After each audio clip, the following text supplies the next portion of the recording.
If you'd like to take a seat and start to get centered, our choir can come on up. Get ready, choir.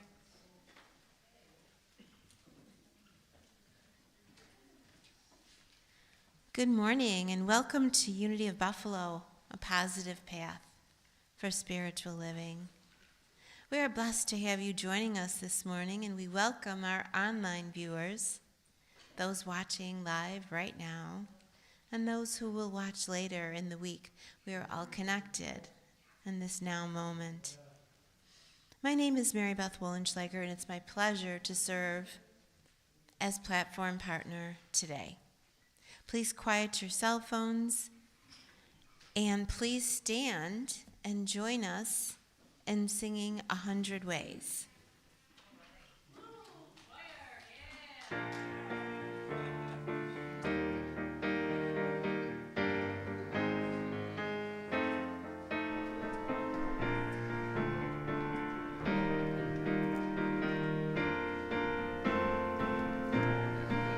There are at least 100 ways my good is coming to me. There are at least 100 ways my good is coming to me. There are at least 100 ways my good is coming to me. There are at least 100 ways my good is coming to me. At least 100 ways for me to receive.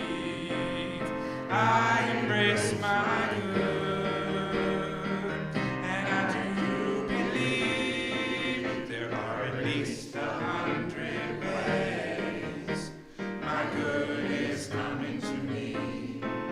There are at least 100 ways my good is coming to me.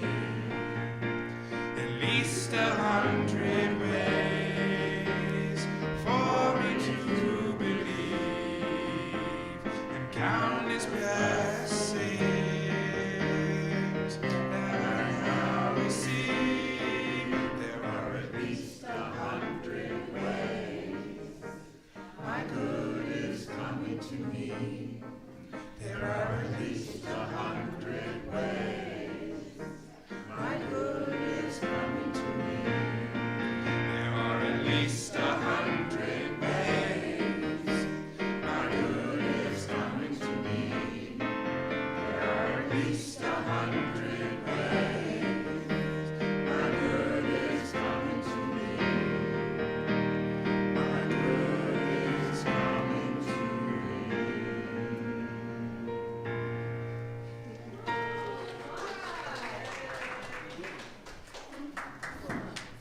Thank you, Thomas. Thank you, choir. Please join me in our opening prayer.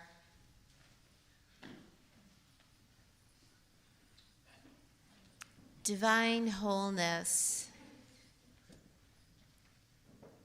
thank you for this crisp February morning, this time to be together here at Unity of Buffalo, time to let our hearts open and be nurtured by our service today and our Love All gathering after service. We are so grateful to be in this space amongst friends, amongst those we love. And we hold a space in our heart as we wait with God. We wait with God for what is coming.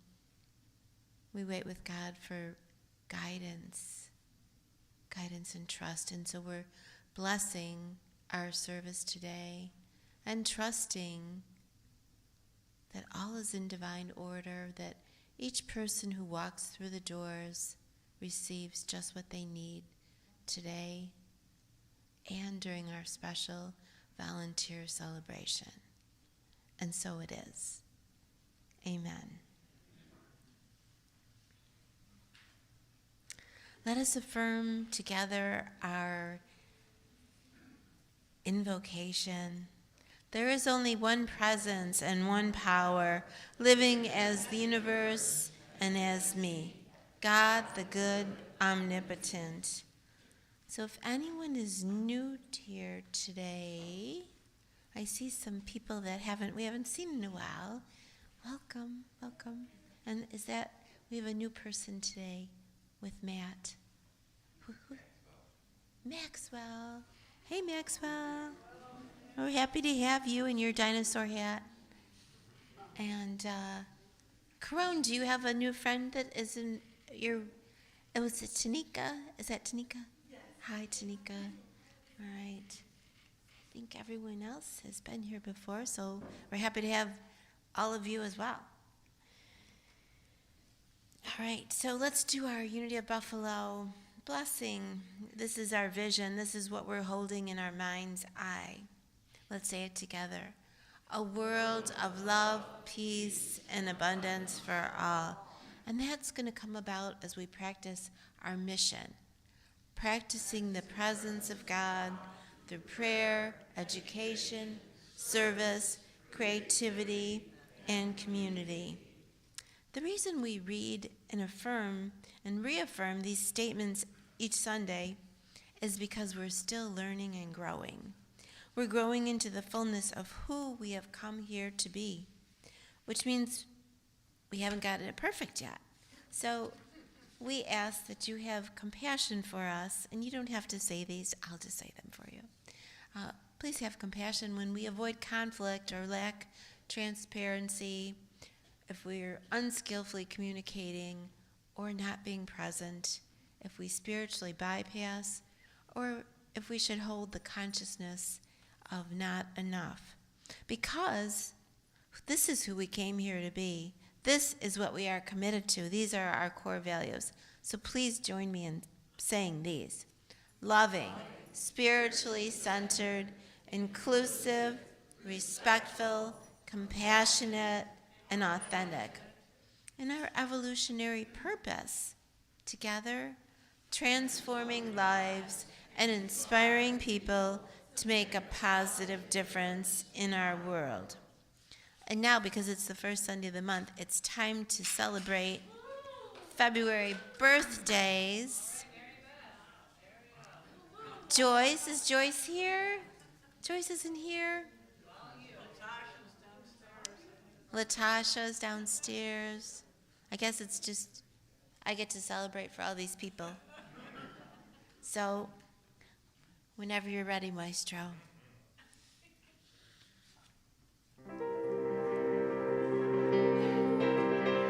Happy birthday to you. Happy birthday to you. Happy birthday. You could have come up here with me.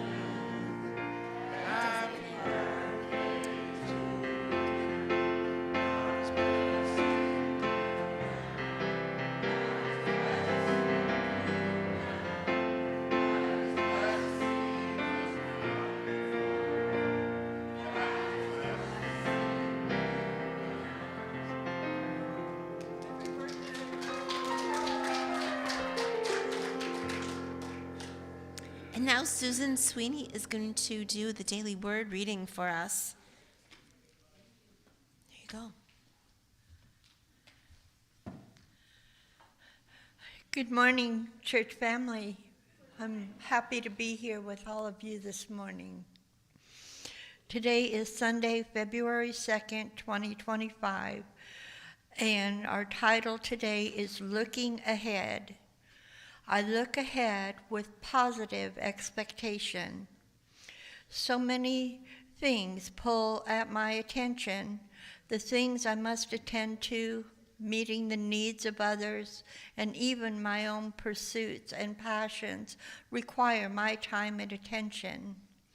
Setting and working towards goals may sound like a dull undertaking, but it's actually an empowering path to spiritual freedom. Working toward a goal helps me focus and keeps me motivated. I call upon and claim my spiritual gifts of imagination and order to set my goal and plan to achieve it.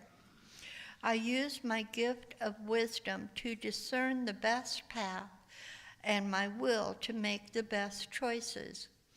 This is the way I use the power of God to give my life meaning and make my dreams come true.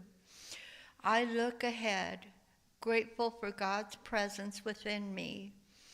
The Bible verse corresponding to our lesson today is, "Let your eyes look directly forward, and let your gaze be straight before you.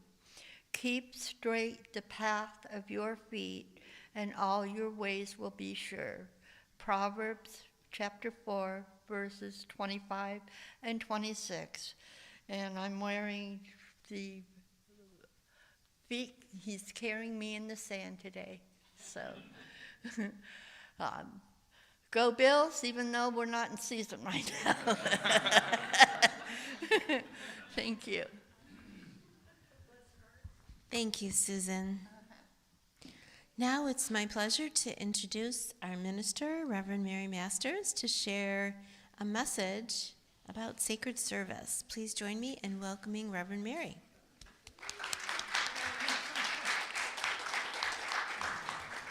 Good morning. Good morning.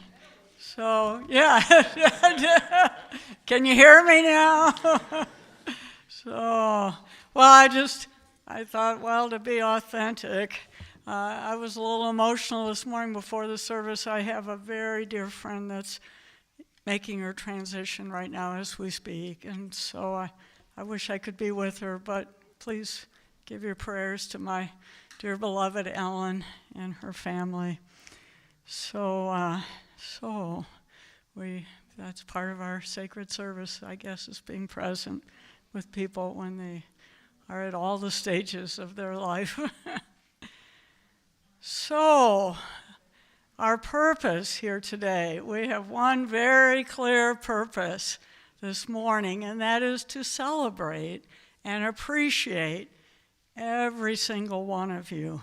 Everyone who's ever volunteered at our church or is volunteering or might want to volunteer in the future. And I want to give really a special appreciation to Millie and Mary Beth for pulling this whole day together. And truly, you're at the center of the heart of the circle of all the things we have to be grateful for with volunteers in our church.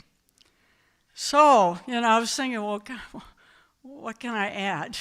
When you're speaking to a room full of experts who are already doing all this, is there something that I can add to reflect on this? And I thought, well, maybe I should just ask your forgiveness ahead of time, that if I hear something you feel like you've heard before, just remember, today's Groundhog's Day.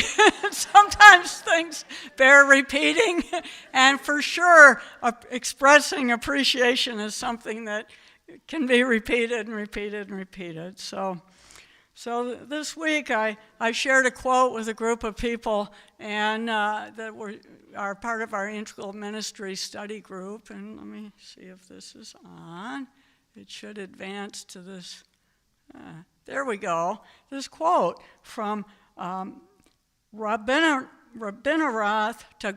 Tagore, an Indian philosopher, poet, Renaissance-type person, and he said this. He said, "I slept and dreamt that life was joy, and I awoke and saw that life was service, and I acted, and behold, service was joy." And when I shared it with this group, somebody said, "Gee, that gives me goosebumps, And so I thought, well, we can all use a goosebump moment once in a while, and so I wanted to share it today. And I thought, the honest to God truth is that is my story too. I really don't think I would be here right now if it weren't for the blessings of sacred service. That literally what led me to becoming a unity minister. And then all the 23 years now, all the people I've met, the experiences, all the things I've done, started as a result of me volunteering at the Unity Church I was attending in Chicago. I kind of had always wanted to teach and speak, and I just didn't feel like I had the confidence or the ability or whatever, but I had some people that kind of pushed me a little bit and pushed and pulled, and it led to this. So I thought, wow, you never know what happens when you put yourself forward or when you say yes to something. And I had another kind of experience of that this week. Mary Jo was there and Tom was there. And Claudia invited me on Thursday to be part of this panel program that was created for Partners in Peace in the season of nonviolence. And I was one of about 6 or 7 different faith leaders that spoke. It was what they wanted was they brought in some Boy Scouts and give the Boy Scouts a chance to learn about different faith traditions. And guess what? Who was the head of the Boy Scouts, the Boy Scout leader? Did anybody remember Lavina Pittenger? That was part of her grandson was the Boy Scout leader. And so they had all these kids come up with questions that they would want to ask about different faith traditions, like, what name do you use for God in your tradition? Or what do you call your sacred text? Or what do you believe about the afterlife? And we each kind of took a turn going around.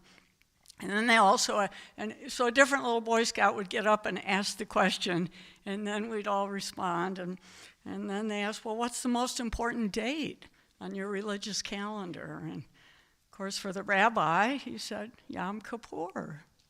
And for the guy from the Church of Latter-day Saints, he talked about Easter and how important that is in their tradition. And for the Hindu man, Vijay Chakravarti, he said, well, we have lots of festivals, lots of holidays in Hinduism, but Diwali is one of them, the Festival of Lights in December.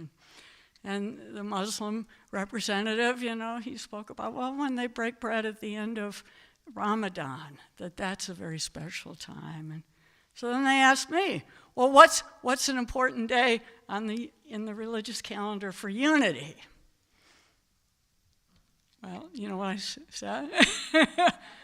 Every day. Yeah, I said every day. Today, every day, because that's the present moment is, every precious day is when we have the opportunity to live our spiritual principles and to make a difference in the world. And so, I thought, well, today is every day, and so maybe that makes us kind of special that we can say right now, Groundhog's Day is an important day on the Unity calendar.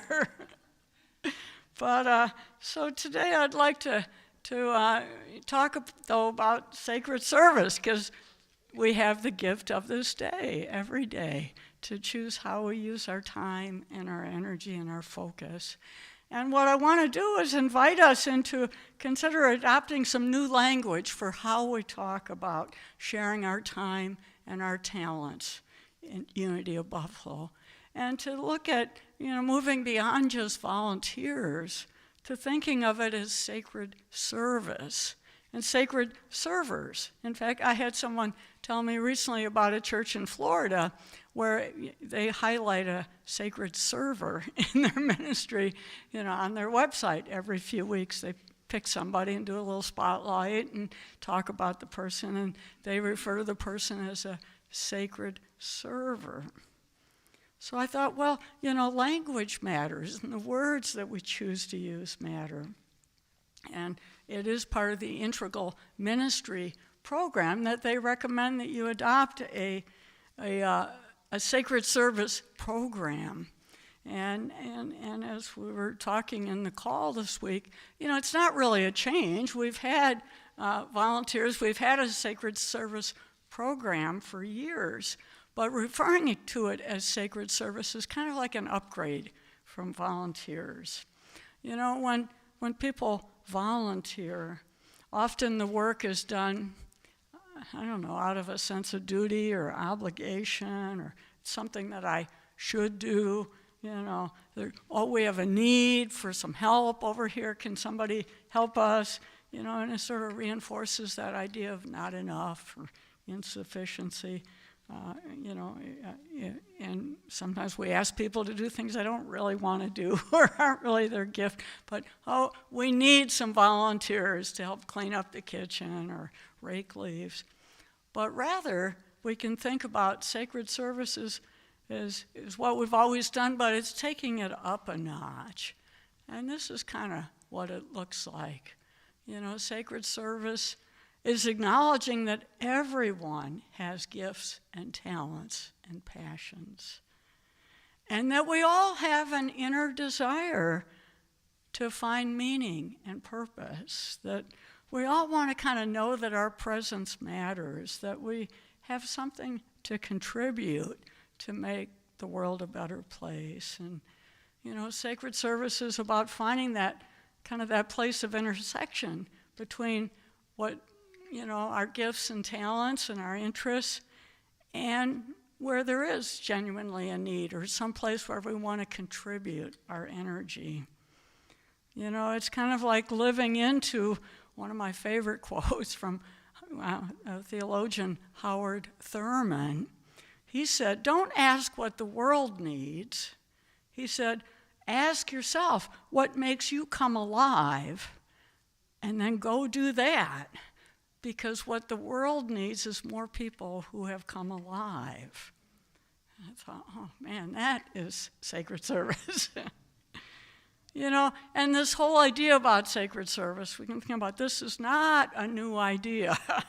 You know, the Apostle Paul wrote about it 2,000 years ago in his first letter to the Corinthians.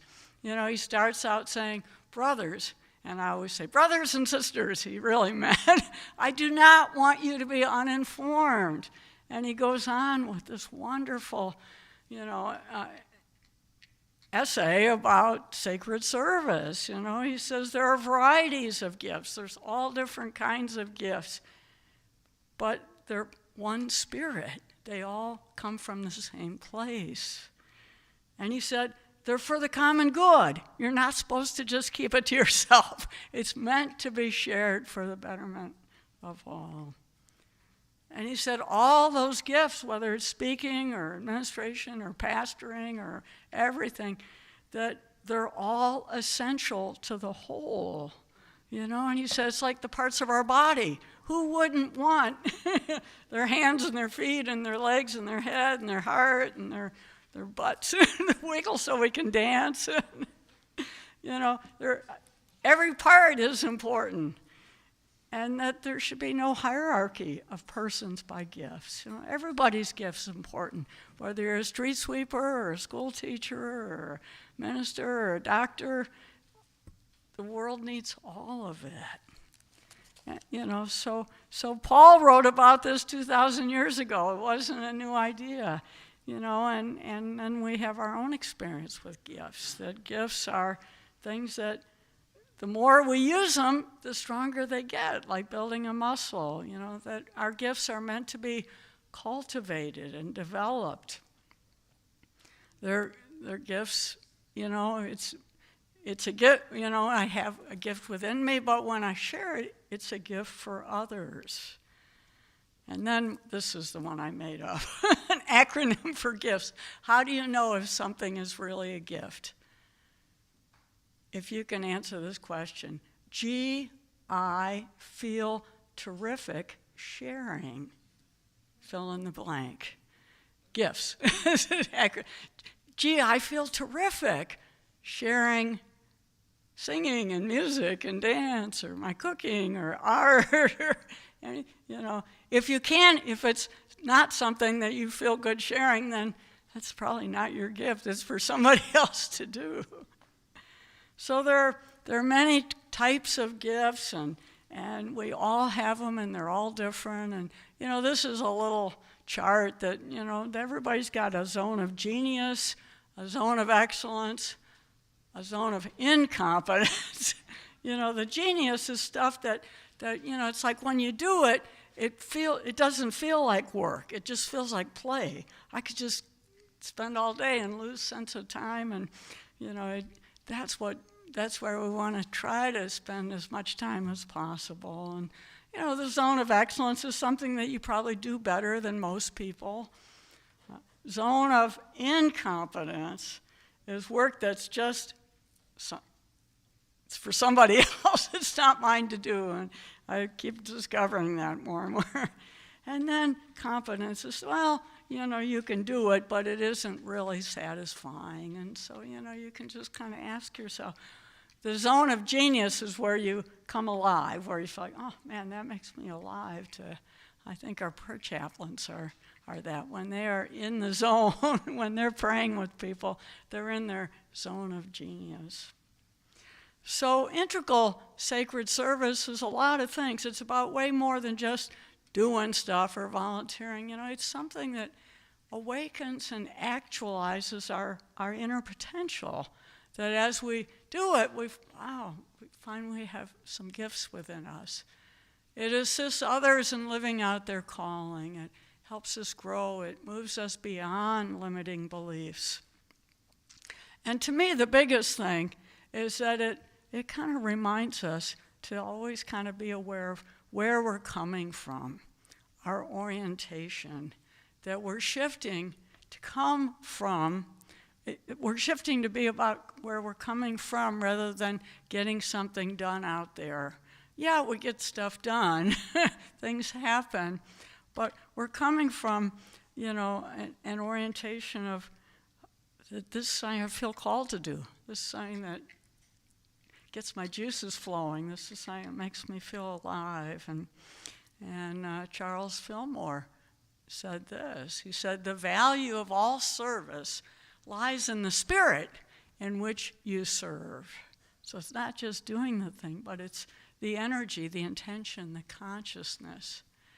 And it's not in the importance or magnitude of the service, because I wouldn't say there's any lowly task, but even anything that we might think is a little more ordinary can be made holy and joyous and prosperous when it's filled with love. So maybe that's what sacred service is about, is just being aware of how can we, be mindful of what we do with love and with an intention to make a difference. So this idea of being aware of where we're coming from rather than what we're trying to get done, and so I thought I would just mention a few reminders, or show some examples of how we're already doing it.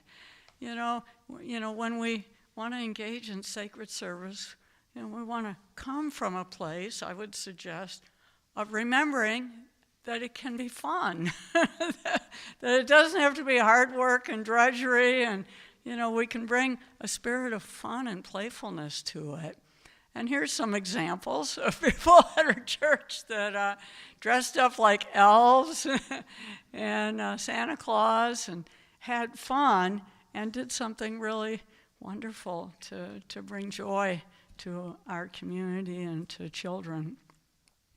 I think Jesus kind of knew this. What was the very first recorded miracle that Jesus performed?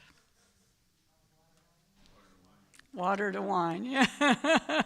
Yeah, so it wasn't healing or feeding the hungry or raising the dead, as important as all those things are. But, back in the days, it was considered poor hospitality to run out of food or drink when you were hosting a party. And all I can say is I know that's not going to happen today. We're going to have plenty. If not, we will perform a miracle and multiply what we have. But the miracle he performed on that day of turning the water into wine was for the purpose of adding joy, we might say, to an already celebratory event. So what's wrong with that? Another example of being aware of where you're coming from is, I would say, we want to be aware of coming from that. To me, I think the reward is right in the present moment. We're not doing something to get something from somebody. Oh, I hope I get paid for this later, or I hope something, but that the reward is often right in the moment, in the satisfaction, in the fulfillment of the present moment. And I think about our prayer chaplains, that I think it's really satisfying when you say a heartfelt prayer with someone, and you don't have to know how it's going to turn out or hope the person comes back to you later and says, great prayer, but there's just a sense of fulfillment and satisfaction. Oh, I went to my heart. I trusted Spirit that the words would come. I said the prayer, and then I let it go, and that I was here for a reason on this day. For some reason, this was my assigned day to be a prayer chaplain, and the right people, whoever stepped forward to ask for prayer, it was a gift. And I was thinking about a time I remember where I really felt the satisfaction in the moment. This was years ago. I was invited to be a guest speaker at a church, and they had me come on Saturday, and one of the congregants put me up, provided a place for me to stay so that I could be there Sunday morning. And I happened to be wearing a shirt. It was a Field of Dreams shirt I had gotten at visiting Dyersville, Iowa, where they filmed the movie Field of Dreams. And we were having dinner at this woman's house, and she noticed my shirt. She said, and one thing led to another. And in the conversation, I discovered that who's familiar with the movie A League of Her Own, about the All-American Women's Baseball League? She had played on one of those teams. Here she was like in her 70s now, but she played second base for the Minneapolis Millerettes, the All-American Girls Professional Baseball. And she had a baseball card. Her baseball card, her nickname was Pigtails. She played in 1944, and then her career ended, and she got married, and she, but she had been a really good player, and she pitched a perfect game one year, and anyway, and on and on. So I was like so excited. This is like one of my favorite movies. And once she told me that this was part of her life experience, it was like, oh my God, tell me more, tell me more. We went down her basement, and she had all this memorabilia and pictures and her baseball mitt and her baseball card and all this stuff. And then we were up till midnight watching the movie, and she was pointing out various players that she recognized, actresses in the movie that represented players she actually had played with. And I was like on cloud nine, and it made her feel good to be able to share the story. And it turned out the next morning when we went to the church, she had been part of this church for 20 years. No one at the church knew anything about her experience as a player on the All-American Girls Professional Baseball League. And she said even her kids never really got it or understood until that movie came out. And they watched the movie, and we get that this is really special.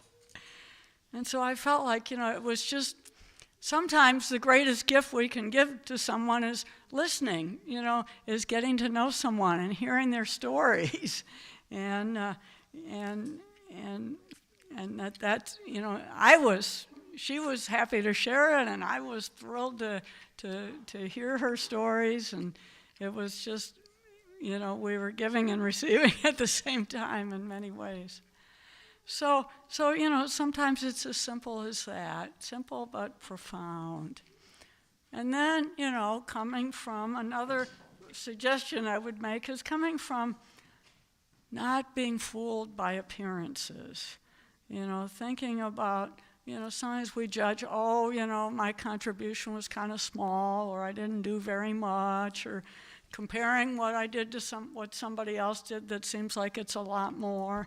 And I just thought, I just have 3 words for you if you ever find your mind going down that track.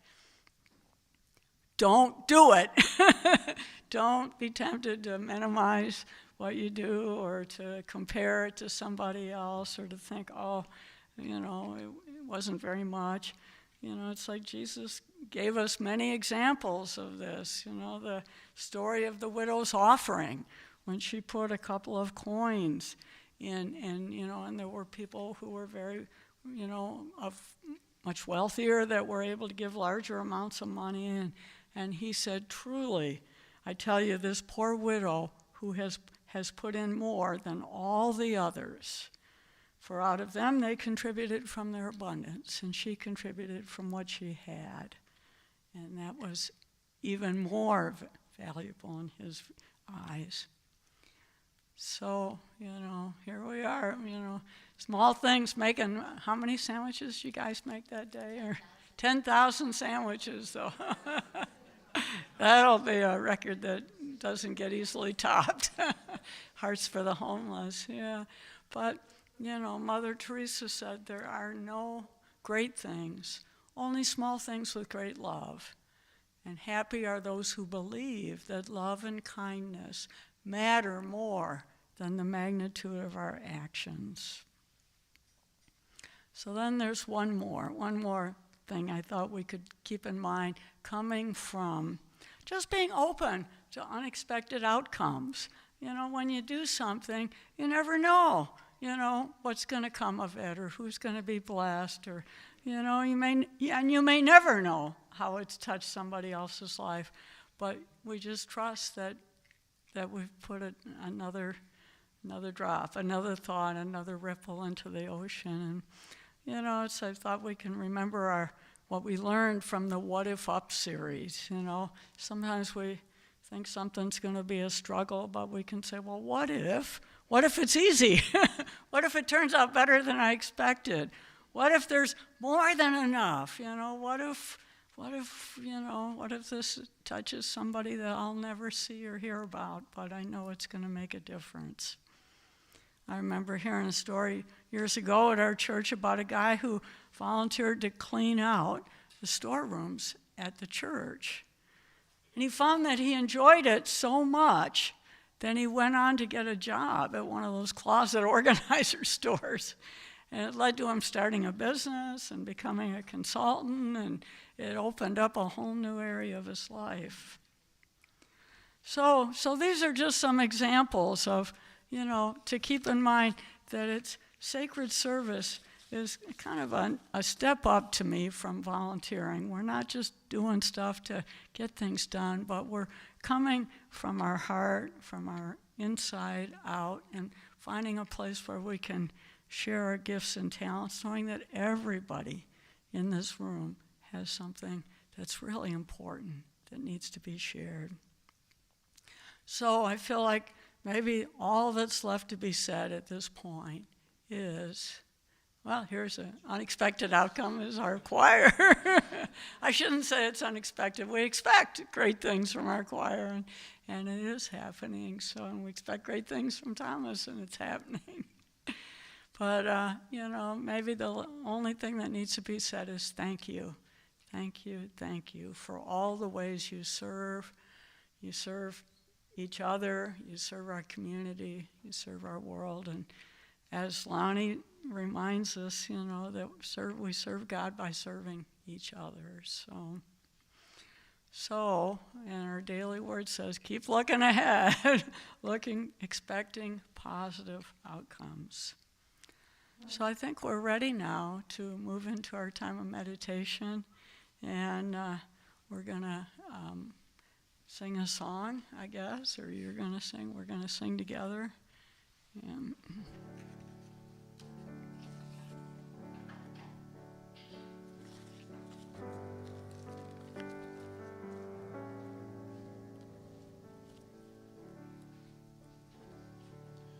open the eyes of my heart, Lord. Open the eyes of my heart. I want to see you. I want to see you. Open the eyes of my heart, Lord. Open the eyes of my heart. I want to see you. I want to see you. To see you high and lifted up,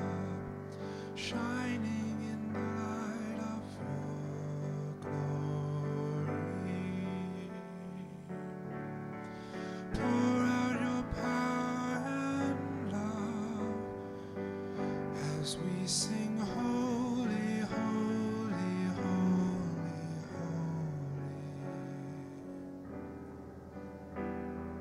Open the eyes of my heart, Lord. Open the eyes of my heart. I want to see you. I want to see you. Open the eyes of my heart, Lord. Open the eyes of my heart, Lord. I want to see you. I want to see you. I want to see you.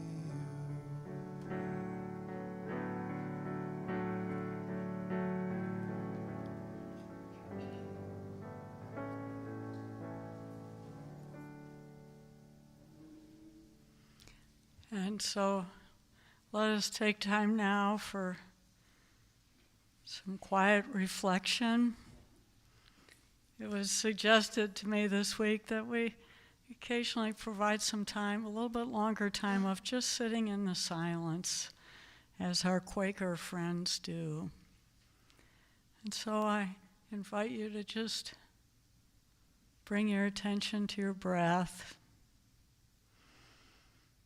and be aware of breathing in and out very gently through your heart.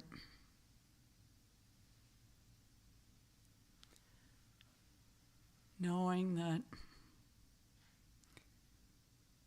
we're in a place where we acknowledge and give thanks for all the ways that we are blessed by this sacred service of others.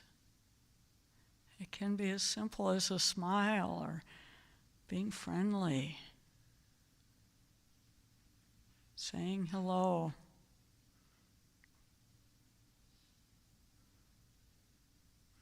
And also acknowledging ourselves for all the ways that we are a channel for sacred service. Each and every one of us does something, many somethings, each day to make the world a better place.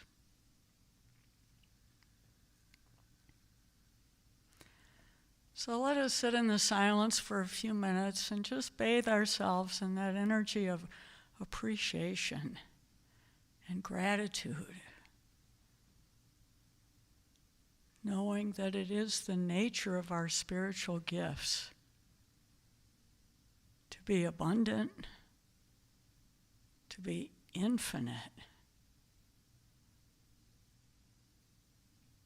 to be varied as each one of us, and to have a desire to be shared, to move out from within into expression.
so I invite you to take another deep breath.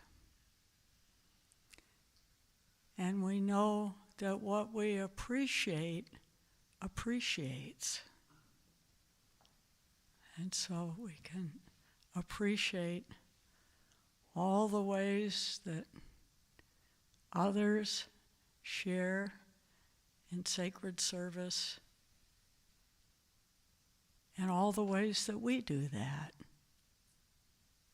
Our gifts and talents that are just brimming, wanting to come up to the surface and come out.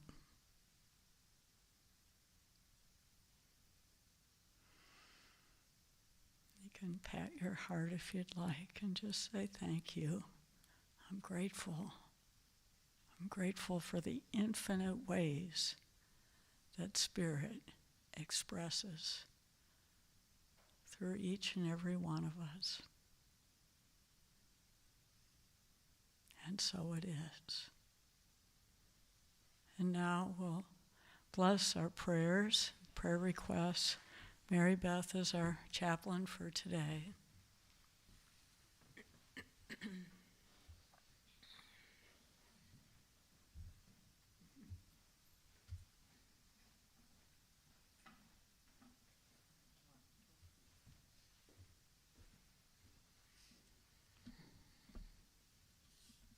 As we stay in this sacred space of this time in our hearts, waiting with God, we hold all the prayers in our hearts, all the prayers that are in this box, all the prayers of loved ones who are survivors from this week's events, losing family members tragically. We hold all of this in our hearts. We trust in God's presence in all situations. And we allow God to work through us, as us, and with us. And so it is. Amen.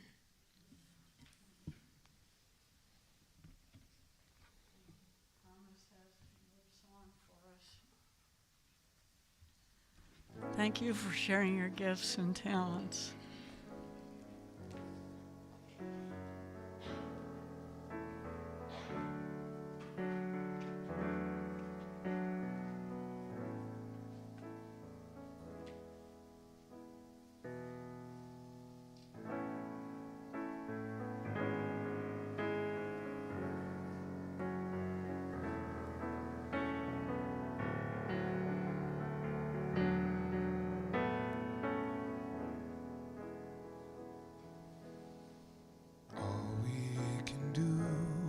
Is be there for each other in these times when we don't know what to do. All we can do is be there for each other and help each other through. All we can do is be there for each other in these times when we don't know what to do. All we can do is be there for each other and help each other through. Twists and turns, unexpected, day by day, moving on. I don't have all the answers, come what may, right or wrong.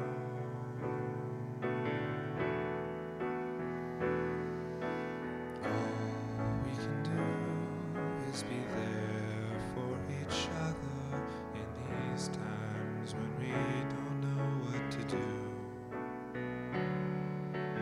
All we can do is be there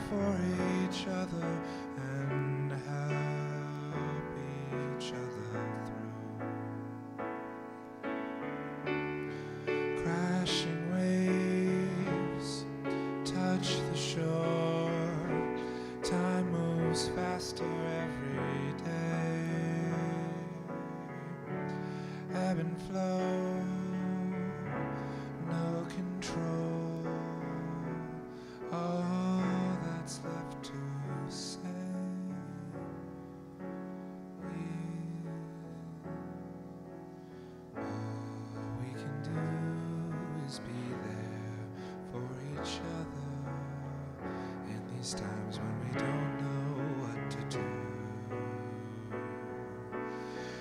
All we can do is be there for each other and help each other through. All we can do is be there for each other in these times when we don't know what to do. And all we can do is be there for each other and help each other through.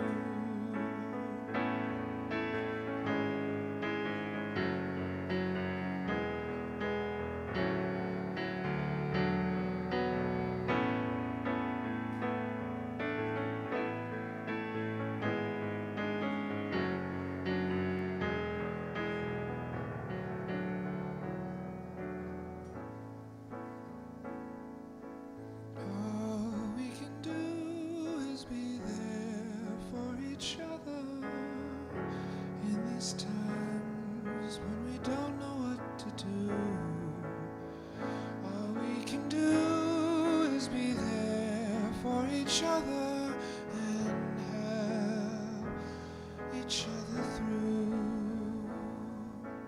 Help each other through.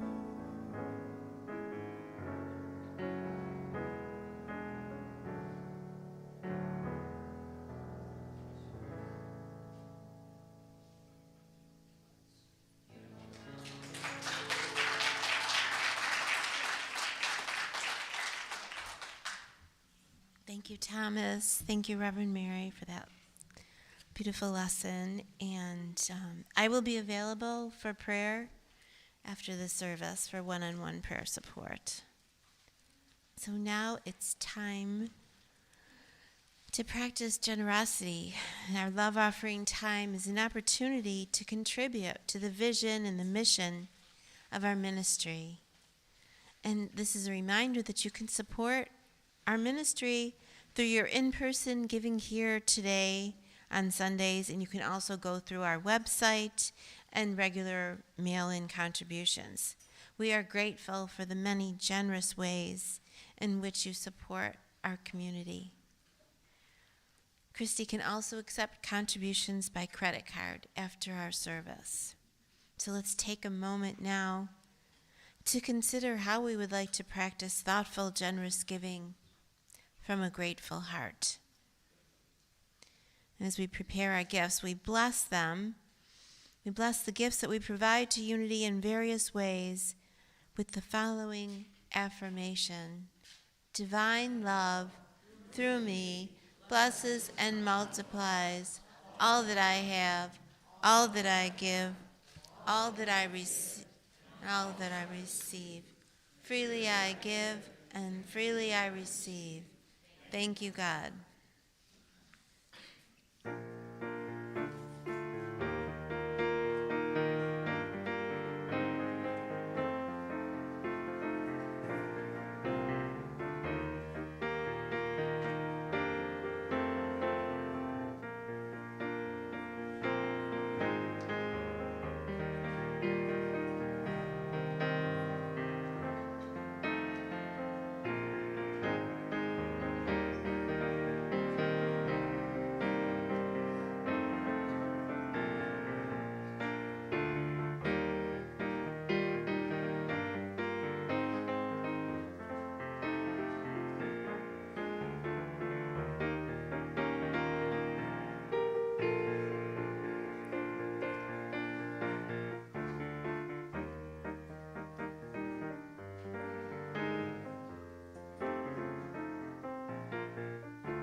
please refer to our weekly email blast for all the wonderful things that are going on at the church. As a reminder, spirit groups, everyone is still welcome to join in the weekly gatherings that will be continuing on Saturday mornings at 10 a.m. through March 1st downstairs. No lunch, no potluck, just show up.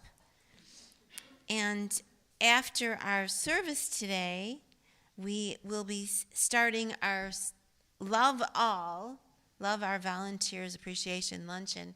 We will be starting that up here. So if you need a little health break or to stretch your legs, we want to start by 10 after 11. Okay, you can be back in your seats about 10 after 11. So now let's form our, sorry. So we'll start up here, have a little short program, and then we will go downstairs and enjoy lunch. And we should wrap up maybe around 1 or so. And everyone is welcome. And it's so nice to see Tiara and Shine today. Welcome back. Thank you. So let's form our closing circle.